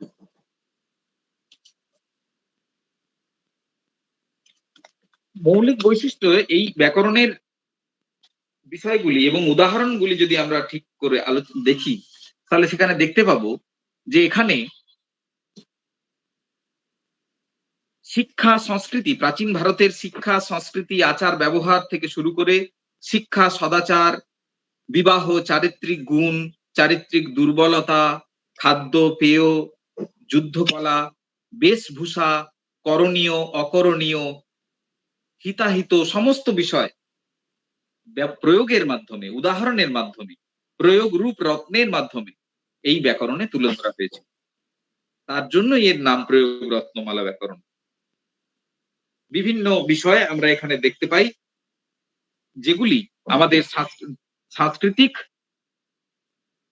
সংস্কৃতির বিভিন্ন দিক, আচার ব্যবহারের বিভিন্ন দিকগুলি তুলে ধরে। আবার আরেকটি বিষয় এই ব্যাকরণের মৌলিক বিষয়, যেটি আমি আগেও সংক্ষেপে বলেছিলাম, সেটি হচ্ছে প্রক্রিয়া লাঘব। এই ব্যাকরণ প্রক্রিয়া লাঘব এর ক্ষেত্রে একটি বিশেষ বৈশিষ্ট্য। পাণিনীয় ব্যাকরণে বিসর্গের জায়গায় ওকার, সন্ধির নিয়মে বিসর্গের জায়গায় ওকার যে নিয়ম, সেখানে 4টি সূত্রের মাধ্যমে সেটি করা হয়েছে। বিসর্জনীয় স, সসজুস রু, অত রো রো রোরক প্লুতাদ প্লুতে হসিচ। এই সূত্রগুলির মাধ্যমে বিসর্গকে ওকার করা হয়েছে। কিন্তু এখানে সূত্র করা হয়েছে আত পরস্য বিসর্গস্য উকারো অকারো হসয়। একটি সূত্রের মাধ্যমেই, এই যে 4টি সূত্রের যে প্রক্রিয়ার দ্বারা বিসর্গকে ওকার করা হলো, এটি একটি সূত্রের মাধ্যমেই প্রক্রিয়া লাঘব করে উদাহরণটিকে সাধুত্ব প্রতিপাদন করা হলো। এবং উদাহরণ হিসেবে দেওয়া হচ্ছে গোবিন্দ অবতু বো নিত্যম, ব এর জায়গায় বো। আবার আরেকটি যেটি মৌলিক বৈশিষ্ট্য, অর্থের বোধ, অর্থ বোঝার ক্ষেত্রে, সূত্রের অর্থ বোঝার ক্ষেত্রে সুবিধা।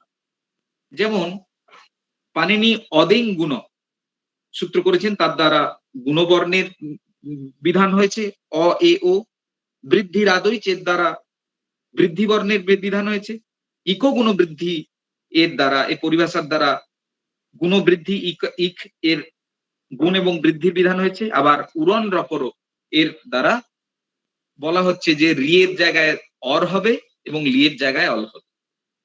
এই সমস্ত জায়গাগুলি একটি সুন্দর সূত্রের মাধ্যমে সরলীকৃত সূত্র করে একটি তিনি লিখলেন। ইগ যুগ্ম অরল চিউর অনুক্রমাৎ আ এ ও আর আলো ও স্বর যুগ্মেশু বৃদ্ধি। অর্থাৎ বৃদ্ধি এবং গুণ দুটি সূত্রের মাধ্যমে খুব সুন্দরভাবে সমস্ত বর্ণগুলি দিয়ে এবং তার সন্ধিযুক্ত রূপগুলি দিয়ে খুব সুন্দরভাবে এখানে তুলে ধরল।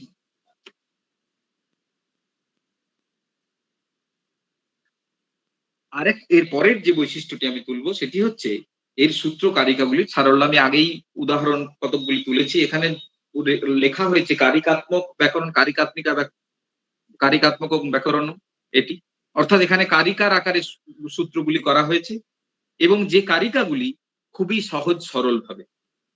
অয়ু রিলি হ্রস্বাস ইউর লাঘবশ্চৈক মাত্রকা অন্যেশ্বরা দীর্ঘ সংজ্ঞা জ্ঞাত ব্যাস্তে দ্বিমাত্রকা। খুব সুন্দরভাবে, খুব অতি অল্প প্রয়াসে এর মানেগুলি আমরা বুঝতে পারছি। তাহলে সরল সাবলীল অর্থবোধের ক্ষেত্রেও এই ব্যাকরণের একটি বিশেষ বৈশিষ্ট্য আমরা লক্ষ্য করছি। পাণিনি ব্যাকরণের থেকে এই ব্যাকরণের আরেকটি পার্থক্য যেটি আমি দেখতে পেয়েছি, সেটি হচ্ছে বিকল্প বা বিভাষা বোঝাতে গিয়ে পাণিনি যেমন বিভিন্ন জায়গায় বিভিন্ন শব্দ ব্যবহার করেছেন, কোথাও বা, কোথাও বিভাষা, কোথাও আবার অন্য তরস্যাম ব্যবহার করেছেন। কিন্তু এই ব্যাকরণে সমস্ত ক্ষেত্রেই এই বিকল্প বোঝানোর জন্য তিনি ব্যবহার করছেন বা শব্দ, যার দ্বারা ওই সমস্ত বিকল্পগুলি বোঝানো হয়েছে। যেমন উদাহরণ পাণিনি ব্যাকরণে বলা হচ্ছে বিভাষা চত্বারিংশৎ প্রভৃতৌ সর্বেষাং। সূত্র এখানে করা হচ্ছে বা চত্বারিংশদাদিষু। বিভাষা পরাবরাভ্যাং, এখানে সূত্র করা হচ্ছে পরাবরাদ বা। ঊর্ধ্বাদ বিভাষা, সূত্র করা হচ্ছে ঊর্ধ্বাদ বা। বিভাষা বা অন্যতর শ্যাম যেখানে আছে সেখানে বা শব্দ দেওয়া হয়েছে।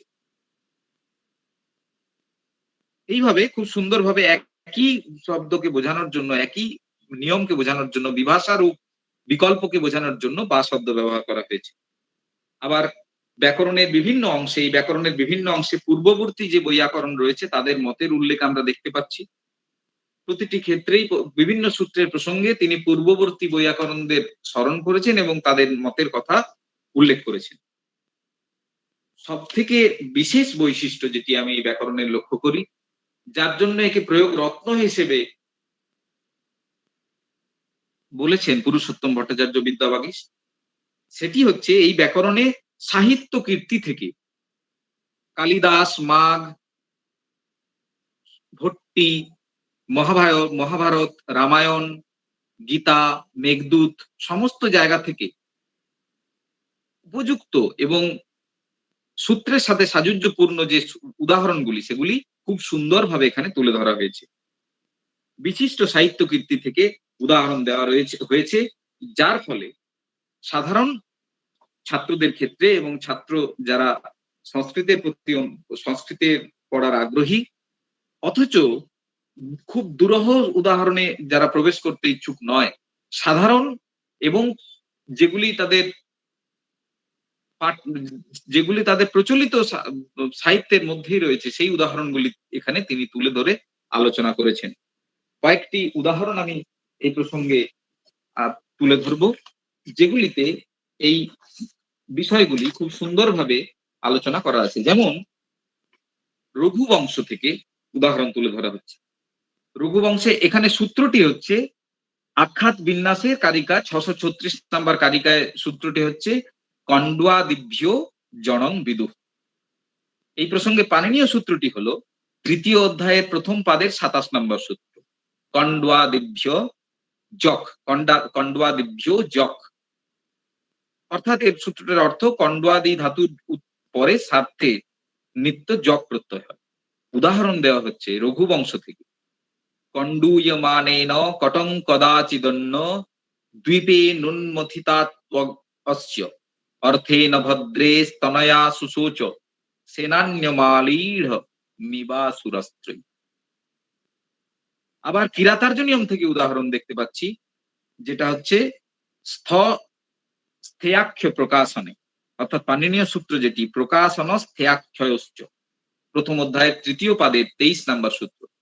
এর উদাহরণ দিতে গিয়ে কিরাতার্জুনিয়ম থেকে উদাহরণ দেওয়া হচ্ছে জহাতু নৈনং কথমর্থ সিদ্ধি সংযোজ্য করণাদিষু তিষ্ঠ তেজ অসাধু যোগাহি জায়ান্তরায়া প্রমাথিনীনাং বিপদাং পদান।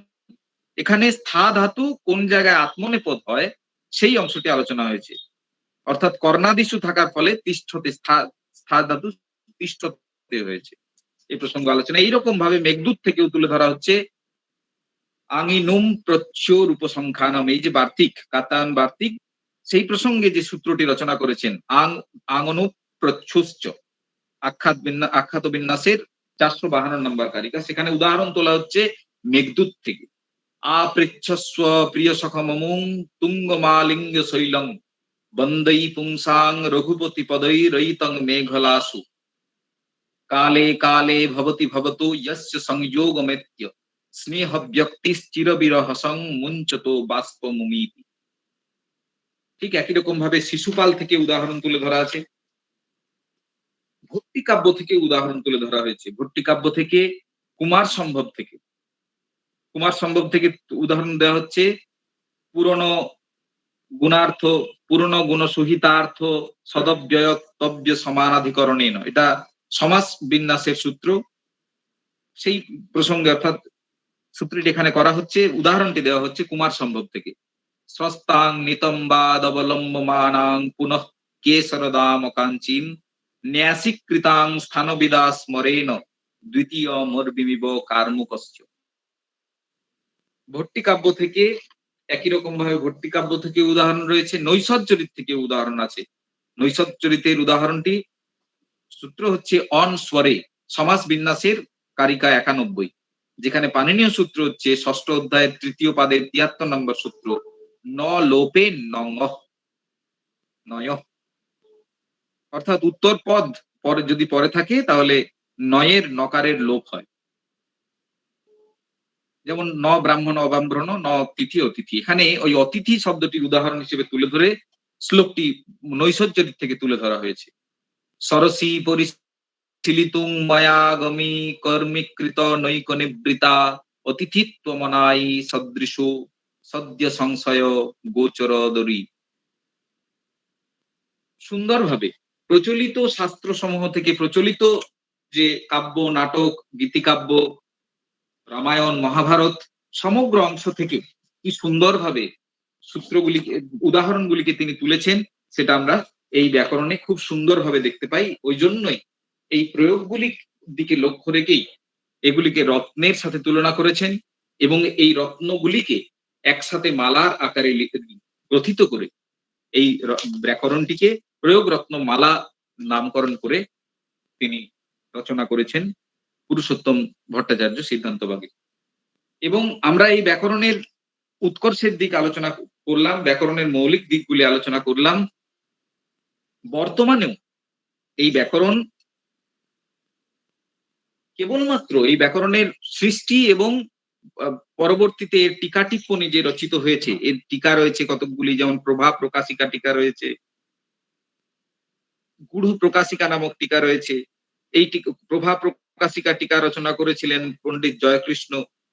আবার গূঢ় প্রকাশিকা রচনা করেছেন সিদ্ধনাথ বিদ্যাবাগীশ। এই প্রতিটি টিকা রচনাও পৃষ্ঠপোষক ছিলেন কিন্তু সেই কোচবিহারের রাজবংশ।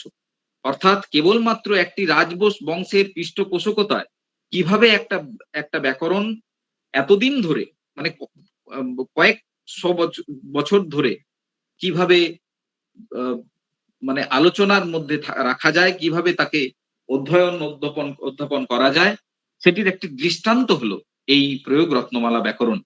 এখনো কোচবিহার, জলপাইগুড়ি, গৌরীপুর, হাকামা, শালকচা, লক্ষ্মীপুর, বিজনি, হাবারাঘাট, পাঙ্গু এবং বাংলাদেশের কিছু অংশে, আসামেও কিছু কিছু অংশে এই ব্যাকরণের প্রচলন আমরা এখনো দেখতে পাই। এটি নিজে এটি আমরা এই প্রসঙ্গে শব্দশাস্ত্রের ইতিহাস গ্রন্থেও আমরা বিষয়টি দেখি এবং বর্তমানেও এই ব্যাকরণের কিছু কিছু অংশে প্রচলন আছে বলে আমি পাই। সুতরাং এই ব্যাকরণ যে ছাত্রদের ক্ষেত্রে সুখবোধ্য সহজবোধ্য হবে বলেই এই আশাতেই ব্যাকরণ রচিত হয়েছে। তবে এই ব্যাকরণের সীমাবদ্ধতা যদি কিছু আলোচনা করতে হয়, তাহলে আমি নিজস্ব মতামত এখানে উপস্থাপন করি। সেটি হচ্ছে ব্যাকরণের সূত্রগুলি সম্পর্কে বা কারিকাগুলি আলোচনা করতে গিয়ে যেটি দেখেছি, কারিকার থেকে সূত্র আলাদা করে নির্দিষ্ট করা নেই। সুতরাং কারিকার কোন অংশে সূত্র এবং বৃত্তির কোন অংশে সূত্র সেটি নির্দিষ্ট করে বলা নেই। বিভিন্ন সংস্করণে ওই জন্য সূত্রগুলিও বিভিন্ন রকম হয়েছে, বিভিন্ন সংখ্যায় হয়েছে। এটি একটি সীমাবদ্ধতা। আবার যে ক্ষেত্রে বিভিন্ন সূত্রের একটি সূত্রে করার কথা বলা হয়েছে, সেখানেও দেখছি যে প্রক্রিয়াটি যেন আরো বেশি জটিল হয়ে গেছে।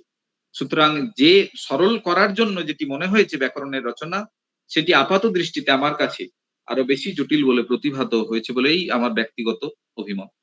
আমি এখানে আরো যদি কারো কোনো জিজ্ঞাসা বা মতামত থাকে তা অবশ্যই চাইছি।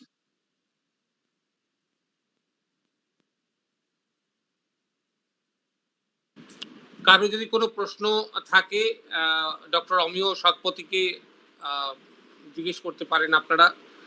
হ্যাঁ, এখানে যারা গবেষক গবেষিকা ছাত্র ছাত্রী আছো, যদি কোনো প্রশ্ন থাকে অমিয়কে জিজ্ঞেস করতে পারো। বলছি স্যার নমস্কার। বলছি এই ব্যাকরণটা মার্কেটে অ্যাভেলেবল পাওয়া যাচ্ছে? হ্যালো, এই ব্যাকরণটি আপনি হ্যাঁ শুনতে পাচ্ছেন? এই ব্যাকরণটি রামকৃষ্ণ মিশন ইনস্টিটিউট অফ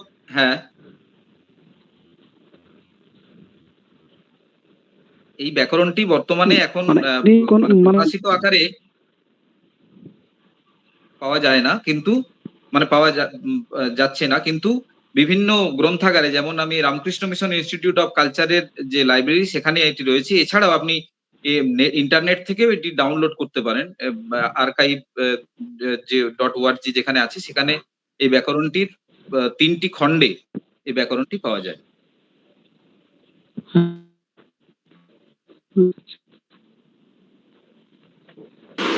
আর যদি কারো কোনো প্রশ্ন থাকে আপনারা জিজ্ঞেস করতে পারেন। স্যার নমস্কার। স্যার এই ব্যাকরণ গ্রন্থের ওপর কি কোনো ভাষ্য গ্রন্থ বা ব্যাখ্যা গ্রন্থ পাওয়া যায়? না, ব্যাখ্যা গ্রন্থ এখন আমি পাইনি সেরকম, কিন্তু বৃত্তি নিজের লেখা যে গ্রন্থটির কথা আমি বলছি, যে বইটি, যেটি লাইব্রেরি বা এখন আপনি ইন্টারনেটে পাবেন, সেখানেই এর দুটি ব্যাখ্যা ওর সাথেই দেওয়া আছে। যে দুটি ব্যাখ্যা মূল মানে বেশি প্রচলিত, একটি হচ্ছে গূঢ় প্রকাশিকা এবং প্রভা প্রকাশিকা। এই দুটি ব্যাখ্যাই ওর মধ্যে রয়েছে ওই বইটির মধ্যে। এছাড়াও গ্রন্থকার নিজেই সোপজ্ঞ বৃত্তি লিখেছেন, সূত্রের সাথে সাথেই কারিকা আকারে সূত্রের পরেই সোপজ্ঞ বৃত্তি লিখেছেন, সেটিও ওই বইতে পাওয়া যাবে। ঠিক আছে স্যার, ধন্যবাদ। আর কারো কোনো প্রশ্ন থাকলে জিজ্ঞেস করতে পারেন।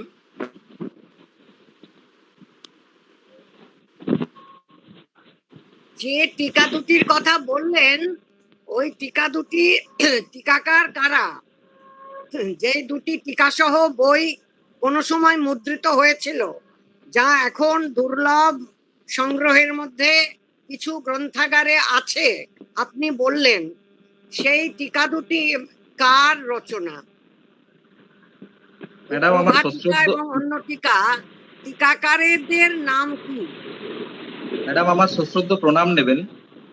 এই দুটি টিকাকার, প্রথম যে টিকাটির কথা বলছি, যেটি হচ্ছে প্রভা প্রকাশিকা, সেটি কামরূপের পণ্ডিত জয়কৃষ্ণ তিনি এটি লিখেছেন। এবং এই এই টিকা লেখার পেছনেও এই কোচবিহারেরই রাজা প্রাণনারায়ণ তার পৃষ্ঠপোষকতা রয়েছে। এছাড়া দ্বিতীয় যে টিকাটির কথা বললাম, গূঢ় প্রকাশিকা, এটি হচ্ছে সিদ্ধনাথ বিদ্যাবাগীশের লেখা। এটিও কোচবিহারের রাজার পৃষ্ঠপোষকতায় রচিত হয়েছে 1765 সালে। 1765 সালে, মানে এডি খ্রিস্টাব্দ? হ্যাঁ হ্যাঁ হ্যাঁ হ্যাঁ। আচ্ছা, অতি চমৎকার উপস্থাপনা, সুস্পষ্ট কণ্ঠ এবং সুস্পষ্ট দৃঢ় উপস্থাপনা, এত প্রাঞ্জল। আপনাকে অভিনন্দন জানাই মান্য বক্তা অমিয় কুমার সৎপতি। আরেকটি কথা খুব সুন্দরভাবে উপস্থাপন করেছেন যে উত্তরবঙ্গ, কোচবিহার, জলপাইগুড়ি ইত্যাদি এলাকা, আলিপুরদুয়ার এবং ওই বর্তমান বাংলাদেশের উত্তর দিকের কিছু জায়গা, বিশেষত অসমে এই প্রয়োগ রত্নমালারই প্রচলন, পঠন, পাঠন ইত্যাদি। কারণ সাহিত্য মানে সংস্কৃত কাব্য পড়তো সবাই, আর সেই সঙ্গে প্রয়োগ রত্নমালা নিত। সুতরাং ওই কাব্যের উদাহরণের যে বৈয়াকরণ, ব্যাখ্যা, প্রক্রিয়া, টিকা ইত্যাদি, সেই দিক থেকে এইটি সুবিধাজনক হয়ে উঠত। এই জন্যই এটার এত নাম ডাক ওই উত্তরবঙ্গে হয়েছিল, এবং বিশেষ করে সমস্ত উদাহরণই প্রায় ওই কাব্য থেকে নেওয়া। সুতরাং যারা কাব্যতীর্থ পড়তেন টোলে পাঠশালায় বা এমনিও কাব্য চর্চা করতেন, তাদের তখনকার মতন যে ব্যাখ্যা দেওয়া দরকার পদ সাধনের, সেটি বা বাক্য অন্যয় ইত্যাদির সমস্তটাই এক কথায় প্রয়োগের যে ব্যাখ্যান, সেটি এখান থেকে সহজে হয়ে যেত। কাজে এটা দুর্বলতার দিক নয়, কারিকার মধ্যে যে কারিকার সূত্র আলাদা করে দেওয়া নেই, বরং এটা জেনারেটিভ গ্রামার, যে প্রয়োগটা দেখে সেটা ব্যাখ্যা করে দেওয়া হলো। আজকে আমরা পাণিনি ব্যাকরণের সঙ্গে তুলনায় সূত্র, বৃত্তি, ভাষ্য, তারপরে টিকার উপরে টিকা এইসব খুঁজছি। কিন্তু যদি উল্টোভাবে দেখি, ভাষা শেখার জন্য, কাব্য পড়ে মানে বোঝার জন্য, তখন কাব্য ধর করে পড়ে যাচ্ছে। সেই কাব্যের সঙ্গে সঙ্গে সেই জায়গায় যে ব্যাখ্যাটা দরকার, সেটা সার্থকভাবে, সর্বাত্মকভাবে এই প্রয়োগ রত্নমালাতে তারা পাচ্ছেন। কাজে এটা খুব সুন্দরভাবে আপনি বলেছেন, মানে বক্তা বলেছেন যে সমাজের ইতিহাস, সাহিত্যের ইতিহাস, সংস্কৃতির ইতিহাস, সেই সবের ডকুমেন্ট এখানে পাচ্ছি, বিবরণ এখানে পাচ্ছি। সেই সঙ্গে পঠন, পাঠন, অধ্যয়ন, অধ্যাপনার যে গতি প্রকৃতি ওই অঞ্চলে, উত্তর এবং উত্তর পূর্ব ভারতের এই দিকটাতে যেভাবে চলতো, তার একটা কিন্তু আমরা আভাস আঁচ এখান থেকে পাচ্ছি। এইটা মনে রেখেই এই ব্যাকরণের মূল্যায়ন করতে হবে। যার জন্য ওখানকার রাজারা যে পৃষ্ঠপোষকতা করেছেন, তা এইভাবে যে কাব্য একদিকে পড়ে যাচ্ছে, ব্যাকরণের তত্ত্ব আরেকদিকে পড়ছে, দুটোকে কাছাকাছি এনে সরস ভাবে, প্রাঞ্জল ভাবে উপস্থাপনা করো। তো আপনি বড় প্রাঞ্জল সুন্দর করে এটা উপস্থাপন করেছেন, এবং এত স্পষ্ট, কোনো তথ্যহীন ভাবে, যে কোনো অস্পষ্টতা না রেখে যে বক্তব্য উপস্থাপনা ভঙ্গি, সেটাও বড় রোচক হয়েছে। এটা আমার খুব ভালো লাগলো। এবং এত সুস্পষ্ট কণ্ঠ, এত স্পষ্ট উচ্চারণে সুন্দরভাবে দিয়েছেন। এবং গ্রন্থের আকার, প্রকার, গতি, প্রকৃতি, যে উপস্থাপন, এটা এখন খুব দুর্লভ হয়ে গেছে। অনেক কথা, তত্ত্ব কথা বলে যায়, বইটা কেমন দেখতে, কিভাবে বিভক্ত, তার বিন্যাস, গ্রন্থ বিন্যাস কেমন, সেটা আপনি বড় চমৎকার দিয়েছেন। আমার খুব ভালো লেগেছে। ধন্যবাদ। দিদি, আপনাকে শ্রদ্ধা, প্রণাম আমাদের রামকৃষ্ণ মিশন বিদ্যা মন্দিরের পক্ষ থেকে। ধন্যবাদ। আমিও আমাদের ছাত্র এই খুবই সম্প্রতি পিএইচডি কমপ্লিট করেছে বিদ্যা মন্দির থেকে। এর আগেও হরিনামামৃত ব্যাকরণের উপরে ও একদিন বলেছিল, তখন ওর পিএইচডি চলছিল, পিএইচডি কমপ্লিট হয়নি। তো আজকে ওর পিএইচডি কমপ্লিট হয়েছে, আপনি ওকে আশীর্বাদ করবেন, ও যেন আরো জীবনে বড় হয়। খুব ভালো। হ্যাঁ। হরিনামামৃত ব্যাকরণের চাইতে ও আজকে যেটা বলেছেন সেটা আরো বলিষ্ঠ উপস্থাপনা হয়েছে। হ্যাঁ, অভিনন্দন জানাই। এবং দিদি, সেদিন ওর কিছু কিছু ভুল ত্রুটি হয়েছিল, আপনি ধরিয়ে দিয়েছিলেন যে উচ্চারণে কিছু ত্রুটি ছিল। আজকে কিন্তু একেবারে মানে কোনো ত্রুটি হয়নি। বলছি তো যে আরো উন্নতি হয়েছে। আমার খুব ভালো লাগলো, এই জন্য আমি খুব খুশি হয়েছি। আপনি আশীর্বাদ করুন দিদি। প্রণাম প্রণাম ম্যাডাম, আপনার অনেক এই অনেক আশীর্বাদই ধন্যবাদ। আমার কাছে পুরস্কার আর কি, আলোচনার পুরস্কার আমি এটাই পেলাম, আপনার আশীর্বাদই। হ্যাঁ, খুব ভালো হলো। আমি কথাগুলো বললাম শ্রোতাদের ধরিয়ে দেওয়ার জন্য। অনেক সময় যারা শ্রোতারা অনেকটা শুনছেন হয়তো একটু খেই হারিয়ে যায় যে ঠিক কি হলো, প্রসঙ্গ হারিয়ে গেল কিনা। বিশেষ করে উনি শেষকালে বললেন আমি কিছু ত্রুটির কথা বলবো। ব্যাপার হচ্ছে যেটা আমরা আজকে ত্রুটি মনে করছি, সেটা প্রসঙ্গতে গেলে বা ঐতিহাসিক প্রসঙ্গ প্রাসঙ্গিকতার আলোচনা করলে দেখা যাবে ওইটা ত্রুটি নয়, হয়তো ওইটা তার সহযোগী গুণ। এটা ডেফিসিয়েন্সি নয়, এটা প্রফিসিয়েন্সি, এভাবেও হয়তো ভাবা যেতে পারে। কাজে এই জিনিসগুলো মনে হলো এটা আমাদের আলোচনা, কোনো বিরূপতা বা অন্য কিছু নয়। আমি তো খুশি হয়েছি বললাম, আজকে ওনার দৃঢ় বলিষ্ঠ উপস্থাপনা খুব রোচক হয়েছে, এইটুকু বলতে পারি। দেবব্রত বাবু, আপনি হাওড়া সংস্কৃত সাহিত্য সমাজের পক্ষ থেকে একটু ধন্যবাদ জ্ঞাপন করে দিন। হ্যাঁ, রত্না বসু বলা হয় হাওড়া সংস্কৃত সাহিত্য সমাজের পক্ষেই বলা হলো, কারণ উনি আমাদের অন্যতম সহসভাপতি। কাজে উনি যে ধন্যবাদ দিলেন সেটাই হাওড়া সংস্কৃত সাহিত্য সমাজের ধন্যবাদ। আচ্ছা, ঠিক আছে। তাহলে আজকের আমাদের এই আলোচনা চক্র, আজকে আমাদের এই আলোচনা চক্র এখানেই শেষ হলো। আবার সামনের মাসে হাওড়া সংস্কৃত সাহিত্য সমাজের পক্ষ থেকে আয়োজন করা হবে পরবর্তী বক্তৃতা। তার জন্য যথাসময়ে বিজ্ঞপ্তি জারি হবে, যথাসময়ে ফ্লায়ার পাঠানো হবে এবং লিঙ্ক দেওয়া হবে। আজকের অনুষ্ঠান এখানেই আমরা সমাপ্তি ঘোষণা করছি রামকৃষ্ণ মিশন বিদ্যা মন্দিরের পক্ষ থেকে। হ্যাঁ, সবাই সুস্থ থাকবেন, ভালো থাকবেন। ধন্যবাদ। নমস্কার দিদি, আমাদের প্রণাম নেবেন। ধন্যবাদ। ভালো থাকবেন সবাই।